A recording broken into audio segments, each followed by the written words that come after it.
नमस्कार दोस्तों, स्वागत है आपका मार्केट लर्निंग फ्लोर में, जहां हम सीखते हैं वो सब जो आपकी सोच, आपकी आदतों और आपकी जिंदगी को नई दिशा दे सकते हैं। आज हम बात करने जा रहे हैं master the art of focus किताब के बारे में। एक ऐसी किताब जो बताती है कि कैसे आज की डिस्ट्रैक्टेड दुनिया में फोकस को हथियार बनाकर हम अपनी प्रोडक्टिविटी और सक्सेस दोनों को नई ऊंचाइयों तक ले जा सकते हैं। तो चलिए ध्यान की ताकत को समझते हैं, एकदम आसान और असरदार अंदाज में। अध्याय 1, फोकस की शक्ति को समझना। फोकस एक ऐसी शक्ति है जो हमारे सपनों को हकीकत में बदल सकती है। सुमन अपनी पुस्तक master the art of focus के इस पहले अध्याय में फोकस को एक सुपर पावर के रूप में प्रस्तुत करते हैं। वे इसे सूरज की किरणों से तुलना करते हैं। बिखरी हुई किरणें केवल गर्मी देती हैं, लेकिन जब मैग्नीफाइंग ग्लास से केंद्रित होती हैं तो आग जला सकती हैं। उसी तरह हमारी मानसिक ऊर्जा बिना फोकस के बिखर जाती है, लेकिन एक लक्ष्य पर केंद्रित होने पर यह असाधारण परिणाम देती है। आज के युग में जहां हर कोने में विचलन मौजूद हैं, फोकस एक दुर्लभ और कीमती कौशल है। यह हमें अपने लक्ष्यों को स्पष्टता के साथ देखने और उन्हें प्राप्त करने के लिए कदम उठाने में सक्षम बनाता है। लेखक एक प्रेरक उदाहरण देते हैं, एक ओलंपिक एथलीट की कहानी जो स्वर्ण पदक जीतने का सपना देखता है। वह अपनी सारी ऊर्जा और समय प्रशिक्षण पर केंद्रित करता है, सामाजिक जीवन और तात्कालिक सुखों का त्याग करता है। उसका अटूट फोकस उसे असंभव प्रतीत होने वाले लक्ष्य को हासिल करने में मदद करता है। यह कहानी पाठकों को प्रेरित करती है कि फोकस के साथ कोई भी बाधा पार की जा सकती है।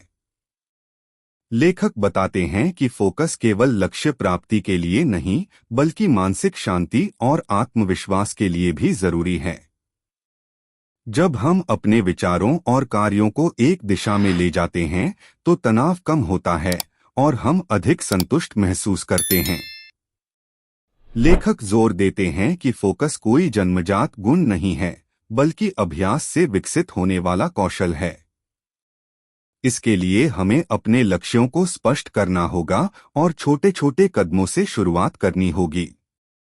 उदाहरण के लिए, एक लेखक जो किताब लिखना चाहता है, उसे रोजाना कुछ पेज लिखने का लक्ष्य बनाना चाहिए। लेखक व्यावहारिक सुझाव देते हैं, जैसे कार्यक्षेत्र को व्यवस्थित करना, प्राथमिकताएं निर्धारित करना और अनावश्यक कार्यों को हटाना। ये रणनीतियां ऊर्जा को कुशलतापूर्वक उपयोग करने में मदद करती हैं। यह अध्याय फोकस को एक मांसपेशी के रूप में देखने की सलाह देता है, जो नियमित अभ्यास से मजबूत होती है। छोटे कार्यों से शुरू करके और धीरे धीरे जटिलता बढ़ाकर कोई भी इस कौशल को विकसित कर सकता है। अंत में यह अध्याय पाठकों को प्रेरित करता है कि वे फोकस को अपनी दिनचर्या का हिस्सा बनाएं और इसे अपनाकर अपने सपनों को साकार करें। अध्याय 2, विचलनों की पहचान। आधुनिक डिजिटल युग में विचलन हमारे फोकस के सबसे बड़े दुश्मन हैं। इस अध्याय में सुमन उन प्रमुख विचलनों पर चर्चा करते हैं जो हमारी उत्पादकता को कम करते हैं, जैसे स्मार्टफोन, सोशल मीडिया, नोटिफिकेशंस और नकारात्मक विचार। लेखक एक सरल सिद्धांत साझा करते हैं, जो आपका ध्यान खींचता है वही आपकी ऊर्जा लेता है। इन विचलनों को पहचानना और उनसे निपटना फोकस विकसित करने का पहला कदम है। बिना जागरूकता के हम तुच्छ चीजों पर समय बर्बाद करते हैं जो हमारे लक्ष्यों की ओर नहीं ले जाती। लेखक एक छात्र की कहानी साझा करते हैं जो परीक्षा की तैयारी के दौरान बार बार अपने फोन की जांच करता था। सोशल मीडिया और नोटिफिकेशंस के कारण वह घंटों समय गंवाता था, जिससे उसका प्रदर्शन प्रभावित होता था। जब उसने फोन को साइलेंट मोड पर रखा और पढ़ाई के लिए निश्चित समय निर्धारित किया, तो उसके परिणामों में नाटकीय सुधार हुआ। यह कहानी हमें सिखाती है कि विचलनों को कम करने के लिए सचेत निर्णय लेना आवश्यक है। लेखक बताते हैं कि विचलन केवल बाहरी नहीं बल्कि आंतरिक भी हो सकते हैं, जैसे असफलता का डर या अनावश्यक चिंता जो फोकस को कमजोर करते हैं। लेखक कई व्यावहारिक तकनीकें सुझाते हैं, जैसे स्क्रीन टाइम सीमित करना, फोन को कार्यक्षेत्र से दूर रखना और सोशल मीडिया के लिए विशिष्ट समय निर्धारित करना। वे डिजिटल डिटॉक्स की अवधारणा पर भी चर्चा करते हैं, जिसमें सप्ताह में एक दिन बिना स्क्रीन के बिताने की सलाह दी जाती है। यह दिमाग को रिफ्रेश करता है और फोकस को बढ़ाता है। इसके अलावा लेखक पोमोडोरो तकनीक की सिफारिश करते हैं, जिसमें 25 मिनट के केंद्रित कार्य के बाद 5 मिनट का ब्रेक लिया जाता है। यह तकनीक विचलनों को कम करने और उत्पादकता बढ़ाने में प्रभावी है। लेखक स्वीकार करते हैं कि विचलनों को पूरी तरह खत्म करना असंभव है, लेकिन उन्हें प्रबंधित करना हमारे नियंत्रण में है। वे पर्यावरण को नियंत्रित करने के सुझाव देते हैं, जैसे शांत कार्यक्षेत्र बनाना या नॉइज कैंसिलिंग हेडफोन का उपयोग करना।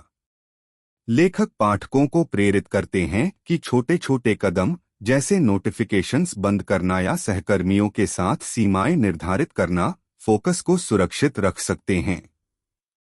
यह अध्याय हमें विश्वास दिलाता है कि जागरूकता और अनुशासन के साथ हम विचलनों पर विजय पा सकते हैं और अपने लक्ष्यों की ओर बढ़ सकते हैं। अध्याय 3 ध्यान मेडिटेशन के लाभ। ध्यान मेडिटेशन फोकस को बढ़ाने का एक शक्तिशाली और सुलभ उपकरण है। इस अध्याय में सुमन बताते हैं कि रोजाना कुछ मिनट का ध्यान दिमाग को शांत करता है और एकाग्रता को मजबूत करता है। वे ध्यान को दिमाग के लिए जिम की तरह मानते हैं, जहां नियमित अभ्यास मानसिक स्पष्टता और लचीलापन बढ़ाता है। यह अध्याय उन लोगों के लिए विशेष रूप से उपयोगी है जो तनाव, बिखरे हुए विचारों या ध्यान बनाए रखने में कठिनाई का सामना करते हैं। लेखक एक व्यस्त प्रोफेशनल की कहानी साझा करते हैं जो काम के दबाव में चिड़चिड़ा और असंतुष्ट रहता था। रोजाना 10 मिनट के ध्यान ने उसके तनाव को कम किया और उसे कार्यों पर बेहतर ध्यान केंद्रित करने में मदद की। लेखक सरल ध्यान तकनीकों जैसे गहरी सांस लेना और माइंडफुलनेस की सलाह देते हैं। गहरी सांस लेने में धीमी, सचेत सांसों पर ध्यान देना शामिल है, जो दिमाग को शांत करता है। लेखक बताते हैं कि ये अभ्यास न केवल फोकस बढ़ाते हैं, बल्कि निर्णय लेने की क्षमता और भावनात्मक संतुलन को भी बेहतर बनाते हैं। ध्यान हमें वर्तमान में रहना सिखाता है, जिससे विचलनों का प्रभाव कम होता है। वे वैज्ञानिक आधार भी साझा करते हैं, जिसमें बताया गया है कि ध्यान मस्तिष्क के प्रीफ्रंटल कॉर्टेक्स में रक्त प्रवाह बढ़ाता है, जो फोकस और समस्या समाधान के लिए जिम्मेदार है। लेखक शुरुआती लोगों के लिए सुझाव देते हैं, जैसे 5 मिनट की छोटी सत्रों से शुरू करना और धीरे धीरे समय बढ़ाना। वे गाइडेड मेडिटेशन ऐप्स या समूह सत्रों की सलाह भी देते हैं। ध्यान के अतिरिक्त लाभ जैसे चिंता में कमी, बेहतर नींद और भावनात्मक लचीलापन भी इस अध्याय में चर्चा किए गए हैं। लेखक अध्ययनों का हवाला देते हैं कि माइंडफुलनेस अभ्यास कोर्टिसोल तनाव हार्मोन के स्तर को कम करते हैं, जिससे शांत और केंद्रित दिमाग बनता है। यह अध्याय पाठकों को ध्यान को दैनिक आदत, जैसे दांत ब्रश करने की तरह बनाने के लिए प्रेरित करता है। यह हमें विश्वास दिलाता है कि यह सरल अभ्यास मानसिक स्पष्टता, उत्पादकता और जीवन के सभी क्षेत्रों में फोकस को अनलॉक कर सकता है। अध्याय 4 शारीरिक व्यायाम और फोकस। शारीरिक व्यायाम फोकस को बढ़ाने में महत्वपूर्ण भूमिका निभाता है, जिसे अक्सर नजरअंदाज किया जाता है। इस अध्याय में सुमन बताते हैं कि दौड़ना, योग या तेज चलना जैसी गतिविधियां मानसिक स्पष्टता को बढ़ाती हैं और तनाव को कम करती हैं। लेखक जोर देते हैं कि स्वस्थ शरीर स्वस्थ दिमाग को समर्थन देता है, क्योंकि व्यायाम मस्तिष्क में ऑक्सीजन प्रवाह बढ़ाता है, जिससे संज्ञानात्मक कार्यक्षमता में सुधार होता है। यह अध्याय उन लोगों के लिए विशेष रूप से प्रासंगिक है जो मानसिक थकान या लंबे समय तक फोकस बनाए रखने में कठिनाई महसूस करते हैं। लेखक एक ऑफिस कर्मचारी की कहानी साझा करते हैं जो दोपहर तक थकान और फोकस की कमी महसूस करता था। सुबह की सैर को अपनी दिनचर्या में शामिल करने से उसकी ऊर्जा और एकाग्रता में उल्लेखनीय सुधार हुआ। यह उदाहरण दर्शाता है कि व्यायाम दिमाग के लिए एक प्राकृतिक रीसेट की तरह काम करता है जो मानसिक धुंध को साफ करता है। लेखक बताते हैं कि हल्का व्यायाम जैसे स्ट्रेचिंग या छोटी जॉगिंग भी महत्वपूर्ण लाभ दे सकता है। लेखक व्यायाम के पीछे के विज्ञान को समझाते हैं, जैसे कि यह एंडोर्फिन खुशी हार्मोन को रिलीज करता है जो तनाव कम करता है और मूड को बेहतर बनाता है। यह मस्तिष्क में रक्त प्रवाह बढ़ाता है जिससे स्मृति, ध्यान और समस्या समाधान की क्षमता में सुधार होता है। लेखक अध्ययनों का हवाला देते हैं कि नियमित व्यायाम हिप्पोकैम्पस के आकार को बढ़ा सकता है जो सीखने और फोकस के लिए महत्वपूर्ण है। वे रोजाना 20 से 30 मिनट के मध्यम व्यायाम जैसे साइकिलिंग या डांसिंग की सलाह देते हैं। लेखक व्यावहारिक सुझाव देते हैं, जैसे ऐसी गतिविधियां चुनना जो आपको पसंद हों ताकि व्यायाम निरंतर रहे। वे छोटे सत्रों जैसे 10 मिनट की सैर से शुरू करने और धीरे धीरे दिनचर्या बनाने की सलाह देते हैं। वे योग के दौरान सांसों पर ध्यान देने जैसे माइंडफुलनेस के साथ व्यायाम को जोड़ने की सिफारिश करते हैं। व्यस्त लोगों के लिए लेखक दैनिक जीवन में गतिविधि शामिल करने जैसे सीढ़ियां चढ़ना या मीटिंग के दौरान चलना सुझाते हैं। व्यायाम के अतिरिक्त लाभ जैसे बेहतर नींद और कम चिंता फोकस को और समर्थन देते हैं। यह अध्याय पाठकों को प्रेरित करता है कि वे शारीरिक स्वास्थ्य को फोकस निर्माण का अनिवार्य हिस्सा मानें। अध्याय 5 विचारों का प्रबंधन। हमारे विचार या तो हमें लक्ष्यों की ओर ले जाते हैं या फोकस को भटकाते हैं। इस अध्याय में सुमन सिखाते हैं कि उपयोगी और अनुपयोगी विचारों को अलग करके उनका प्रबंधन कैसे करें। नकारात्मक विचार जैसे असफलता का डर या आत्मसंदेह फोकस को कमजोर करते हैं, जबकि सकारात्मक लक्ष्योन्मुख विचार प्रगति को बढ़ावा देते हैं। लेखक जोर देते हैं कि विचारों का प्रबंधन फोकस को बनाए रखने और सफलता पाने के लिए आवश्यक है। लेखक एक लेखक की कहानी साझा करते हैं जो अपनी किताब पूरी करने में असमर्थ था क्योंकि वह नकारात्मक विचारों से जूझ रहा था। जर्नलिंग के माध्यम से इन विचारों को पहचानकर और पुनर्व्याख्या करके वह फोकस हासिल करता है और अपनी किताब पूरी करता है। यह उदाहरण दर्शाता है कि विचारों को नियंत्रित करना मानसिक बाधाओं को पार करने में कितना शक्तिशाली हो सकता है। लेखक विचारों को एक नदी की तरह मानते हैं, कुछ हमारे लक्ष्यों को पोषित करते हैं जबकि अन्य उन्हें दूषित करते हैं। लेखक कई व्यावहारिक तकनीकें सुझाते हैं, जैसे जर्नलिंग जिसमें नकारात्मक विचारों को लिखकर उनका विश्लेषण किया जाता है। वे सकारात्मक पुष्टियों अफर्मेशंस की सलाह देते हैं जो आत्मविश्वास और फोकस को बढ़ाती हैं। माइंडफुलनेस अभ्यास जैसे विचारों को बिना आलोचना के देखना भी सुझाए गए हैं। ये रणनीतियां पाठकों को अपने लक्ष्यों के साथ तालमेल बनाए रखने में मदद करती हैं। लेखक बताते हैं कि विचार प्रबंधन के लिए आत्मजागरूकता और अनुशासन की जरूरत होती है। उदाहरण के लिए, हर शाम विचारों पर चिंतन करने से उनके पैटर्न का पता चलता है। लेखक विजुअलाइजेशन की तकनीक भी सुझाते हैं, जिसमें पाठक अपने लक्ष्यों को हासिल करने की कल्पना करते हैं। ये अभ्यास सकारात्मक सोच को मजबूत करते हैं। विचार प्रबंधन के व्यापक लाभ जैसे कम तनाव, बेहतर भावनात्मक लचीलापन और स्पष्ट निर्णय लेने की क्षमता भी इस अध्याय में चर्चा किए गए हैं। लेखक अध्ययनों का हवाला देते हैं कि संज्ञानात्मक व्यवहार तकनीकें कॉग्निटिव बिहेवियरल टेक्निक्स फोकस और उत्पादकता को बढ़ाती हैं।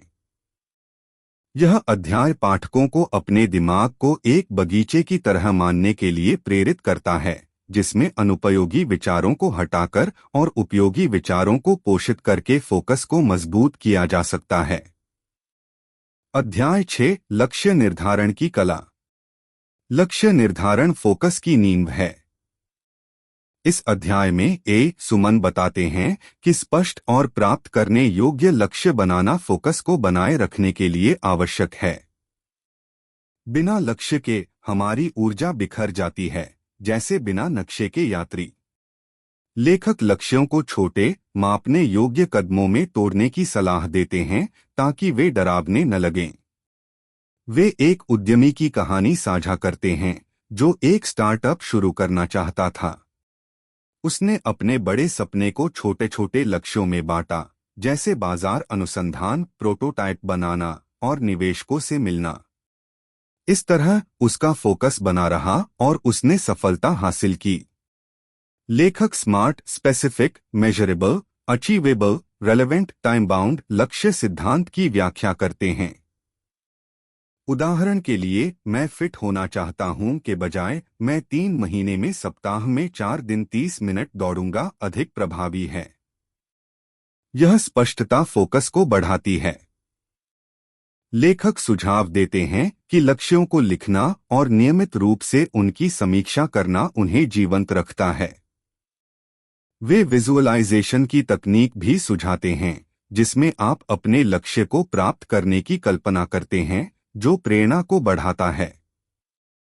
यह अध्याय जोर देता है कि लक्ष्य हमें दिशा देते हैं और विचलनों से बचाते हैं। लेखक बताते हैं कि बहुत बड़े लक्ष्य हतोत्साहित कर सकते हैं, इसलिए छोटी जीत पर ध्यान देना जरूरी है। उदाहरण के लिए, एक छात्र जो पूरे सिलेबस को एक बार में पढ़ने की कोशिश करता है, जल्दी थक जाता है। लेकिन रोजाना एक अध्याय पढ़ने का लक्ष्य उसे प्रगति देता है। लेखक लक्ष्य निर्धारण को एक कला मानते हैं जो अभ्यास के साथ बेहतर होती है। वे सलाह देते हैं कि अपने लक्ष्यों को दूसरों के साथ साझा करें ताकि जवाबदेही बढ़े। लक्ष्य निर्धारण के अतिरिक्त लाभ, जैसे आत्मविश्वास और मानसिक स्पष्टता, भी इस अध्याय में चर्चा किए गए हैं। लेखक अध्ययनों का हवाला देते हैं कि लिखित लक्ष्य वाले लोग अनिश्चित लोगों की तुलना में अधिक सफल होते हैं। यह अध्याय पाठकों को प्रेरित करता है कि वे अपने सपनों को छोटे छोटे कदमों में बदलें और फोकस के साथ उन्हें पूरा करें। अंत में यह हमें विश्वास दिलाता है कि सही लक्ष्य निर्धारण फोकस को एक शक्तिशाली उपकरण बनाता है जो हमें सफलता की ओर ले जाता है। अध्याय 7 बोरियत को अपनाना। बोरियत को अपनाना फोकस को मजबूत करने का एक अनोखा तरीका है। इस अध्याय में सुमन बताते हैं कि आधुनिक जीवन में हम बोरियत से बचने के लिए तुरंत स्मार्टफोन या मनोरंजन की ओर भागते हैं, जो हमारे फोकस को कमजोर करता है। लेखक बोरियत को एक अवसर के रूप में देखने की सलाह देते हैं, जो हमें गहरे चिंतन और रचनात्मकता के लिए प्रेरित करता है। वे एक कलाकार की कहानी साझा करते हैं जो रचनात्मक अवरोध से जूझ रहा था। बोरियत के क्षणों में उसने बिना विचलन के अपने विचारों का पता लगाया, जिससे नई कला का जन्म हुआ। लेखक बताते हैं कि बोरियत हमें अपने दिमाग को व्यवस्थित करने और प्राथमिकताओं पर ध्यान देने का मौका देती है। वे सुझाव देते हैं कि हर दिन कुछ समय बिना स्क्रीन या बाहरी उत्तेजना के बिताया जाए। उदाहरण के लिए, सैर के दौरान फोन को घर पर छोड़ना या शांत बैठकर विचार करना बोरियत को रचनात्मक बनाता है।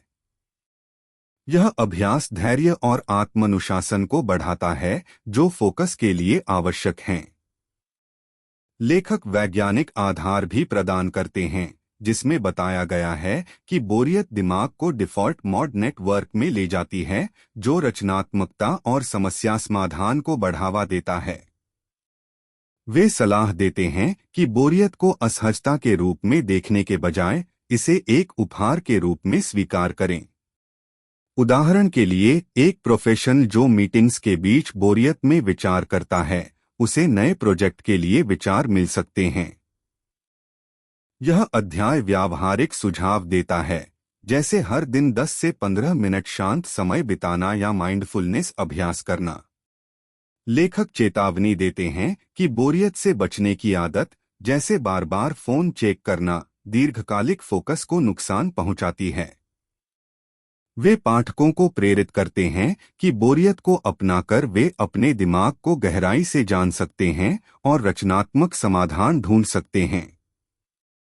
यह अध्याय हमें विश्वास दिलाता है कि बोरियत को सहन करना फोकस को मजबूत करता है और दीर्घकालिक सफलता की नींव रखता है। अध्याय 8 कल्पना की शक्ति। कल्पना, इमेजिनेशन, फोकस और प्रेरणा का एक शक्तिशाली स्रोत है। इस अध्याय में सुमन बताते हैं कि अपने लक्ष्यों को कल्पना में जीवंत करने से फोकस और प्रेरणा बढ़ती है। वे कल्पना को एक मानसिक रिहर्सल के रूप में देखते हैं जो हमें चुनौतियों के लिए तैयार करता है। लेखक एक एथलीट की कहानी साझा करते हैं जो दौड़ जीतने की कल्पना करता था। दौड़ से पहले वह मानसिक रूप से हर कदम और जीत की भावना को जीता था, जिसने उसे वास्तविक दौड़ में फोकस बनाए रखने में मदद की। लेखक विजुअलाइजेशन तकनीकों की सलाह देते हैं, जैसे शांत जगह पर बैठकर अपने लक्ष्य को प्राप्त करने की कल्पना करना। उदाहरण के लिए एक प्रोफेशनल जो प्रेजेंटेशन देना चाहता है, वह सफल प्रस्तुति की कल्पना कर सकता है। यह अभ्यास आत्मविश्वास बढ़ाता है और फोकस को केंद्रित रखता है। लेखक बताते हैं कि कल्पना मस्तिष्क को वास्तविक अनुभवों की तरह प्रतिक्रिया देने के लिए प्रेरित करती है, जिससे हमारा दिमाग लक्ष्य की ओर निर्देशित होता है। लेखक वैज्ञानिक अध्ययनों का हवाला देते हैं कि विजुअलाइजेशन मस्तिष्क के न्यूरल पाथवे को मजबूत करता है, जो प्रदर्शन को बेहतर बनाता है। वे सुझाव देते हैं कि रोजाना 5 से 10 मिनट विजुअलाइजेशन के लिए समर्पित करें। उदाहरण के लिए एक लेखक जो किताब लिखना चाहता है, वह किताब के प्रकाशन और पाठकों की प्रशंसा की कल्पना कर सकता है। यह प्रेरणा देता है और विचलनों से बचाता है। यह अध्याय जोर देता है कि कल्पना केवल सपने देखना नहीं, बल्कि एक रणनीति है। लेखक सलाह देते हैं कि इसे संरचित रूप से करें, जैसे लक्ष्य को छोटे छोटे दृश्यों में तोड़ना। वे चेतावनी देते हैं कि बिना कार्यवाही के कल्पना बेकार है, इसलिए इसे मेहनत के साथ जोड़ा जाना चाहिए। यह अध्याय पाठकों को प्रेरित करता है कि वे अपनी कल्पना को फोकस का उपकरण बनाएं और अपने सपनों को हकीकत में बदलें। अध्याय 9 समय प्रबंधन और फोकस। समय प्रबंधन फोकस का आधार है। इस अध्याय में सुमन बताते हैं कि समय को प्रभावी ढंग से प्रबंधित करने से फोकस बढ़ता है और उत्पादकता में सुधार होता है। लेखक समय को एक सीमित संसाधन मानते हैं, जिसे बुद्धिमानी से उपयोग करना चाहिए। वे एक प्रोफेशनल की कहानी साझा करते हैं जो कई कार्यों में उलझकर थक जाता था। टाइम ब्लॉकिंग तकनीक अपनाने के बाद, जिसमें उसने विशिष्ट कार्यों के लिए समय निर्धारित किया, उसकी उत्पादकता और फोकस में सुधार हुआ। लेखक कई समय प्रबंधन तकनीकों की सलाह देते हैं, जैसे प्राथमिकता निर्धारण और 80/20 नियम, परेतो सिद्धांत, जिसमें 20% महत्वपूर्ण कार्य 80% परिणाम देते हैं। वे सुझाव देते हैं कि दिन की शुरुआत में सबसे महत्वपूर्ण कार्यों मिट्स की सूची बनाएं। उदाहरण के लिए एक छात्र जो परीक्षा की तैयारी कर रहा है, पहले कठिन विषयों को पढ़ने के लिए समय निर्धारित कर सकता है। यह फोकस को बनाए रखता है और तनाव कम करता है। लेखक पोमोडोरो तकनीक की भी सिफारिश करते हैं, जिसमें 25 मिनट के केंद्रित कार्य के बाद 5 मिनट का ब्रेक लिया जाता है। यह तकनीक थकान को कम करती है और फोकस को बनाए रखती है। वे सलाह देते हैं कि समय बर्बाद करने वाली गतिविधियों, जैसे अनावश्यक मीटिंग्स या सोशल मीडिया, को सीमित करें। लेखक वैज्ञानिक आधार प्रदान करते हैं कि संरचित समय प्रबंधन मस्तिष्क को अनुशासित करता है, जिससे फोकस बढ़ता है। यह अध्याय जोर देता है कि समय प्रबंधन एक कौशल है जो अभ्यास से बेहतर होता है। लेखक सुझाव देते हैं कि अपने समय का हिसाब रखें, जैसे जर्नल में लिखकर कि दिन में समय कहाँ गया। वे चेतावनी देते हैं कि मल्टीटास्किंग फोकस को नुकसान पहुंचाती है, इसलिए एक समय में एक कार्य पर ध्यान देना चाहिए। यह अध्याय पाठकों को प्रेरित करता है कि वे अपने समय को नियंत्रित करें और फोकस के साथ अपने लक्ष्यों को प्राप्त करें। अध्याय 10 लंबे समय तक फोकस बनाए रखना। लंबे समय तक फोकस बनाए रखना एक कला है जो अनुशासन और निरंतरता की मांग करता है। इस अध्याय में सुमन बताते हैं कि फोकस को एक आदत में बदलने से दीर्घकालिक सफलता मिलती है। लेखक एक उपन्यासकार की कहानी साझा करते हैं जो सालों तक अपनी किताब पर काम करता रहा। रोजाना छोटे छोटे लेखन सत्रों और अनुशासित दिनचर्या के कारण वह अपनी रचना पूरी करता है। यह कहानी हमें सिखाती है कि निरंतरता फोकस को बनाए रखने की कुंजी है। लेखक सुझाव देते हैं कि फोकस को आदत बनाने के लिए छोटे, नियमित कदम उठाएं। उदाहरण के लिए, रोजाना एक निश्चित समय पर कार्य शुरू करना मस्तिष्क को अनुशासित करता है। वे हैबिट स्टैकिंग की तकनीक की सलाह देते हैं, जिसमें नई आदत को मौजूदा आदत के साथ जोड़ा जाता है, जैसे सुबह कॉफी के बाद पढ़ना। लेखक बताते हैं कि नियमितता मस्तिष्क के न्यूरल पाथवे को मजबूत करती है, जिससे फोकस स्वाभाविक हो जाता है। लेखक प्रेरणा और अनुशासन के बीच अंतर पर भी चर्चा करते हैं। प्रेरणा अस्थायी होती है, लेकिन अनुशासन फोकस को बनाए रखता है। वे सलाह देते हैं कि कठिन दिनों में भी छोटे कदम उठाएं, जैसे 10 मिनट काम करना। यह अध्याय वैज्ञानिक अध्ययनों का हवाला देता है कि नियमित अभ्यास मस्तिष्क की कार्यकारी कार्यक्षमता को बढ़ाता है। लेखक सुझाव देते हैं कि प्रगति की समीक्षा करें और छोटी जीत का जश्न मनाएं ताकि प्रेरणा बनी रहे। यह अध्याय जोर देता है कि फोकस को बनाए रखने के लिए संतुलन जरूरी है। लेखक चेतावनी देते हैं कि अत्यधिक काम थकान पैदा करता है, इसलिए विश्राम और आत्म देखभाल महत्वपूर्ण हैं। वे पाठकों को प्रेरित करते हैं कि फोकस को जीवन का हिस्सा बनाएं, जैसे नियमित व्यायाम या स्वस्थ भोजन। यह अध्याय हमें विश्वास दिलाता है कि निरंतरता और अनुशासन के साथ हम अपने लक्ष्यों को प्राप्त कर सकते हैं और फोकस को अपनी सबसे बड़ी ताकत बना सकते हैं। तो दोस्तों, ये थी master the art of focus की कुछ जरूरी और जिंदगी बदल देने वाली बातें। अगर आपको ये वीडियो पसंद आई हो तो इसे लाइक और शेयर जरूर करें और ऐसे ही ज्ञानवर्धक वीडियो के लिए सब्सक्राइब करें हमारे चैनल मार्केट लर्निंग फ्लोर को। याद रखिए, फोकस कोई स्किल नहीं, ये एक हैबिट है और जिस दिन आप इसे सीख गए उस दिन से आप खुद को पीछे नहीं, सिर्फ आगे ही बढ़ता देखेंगे। मिलते हैं अगली वीडियो में, तब तक के लिए धन्यवाद और फोकस में रहिए।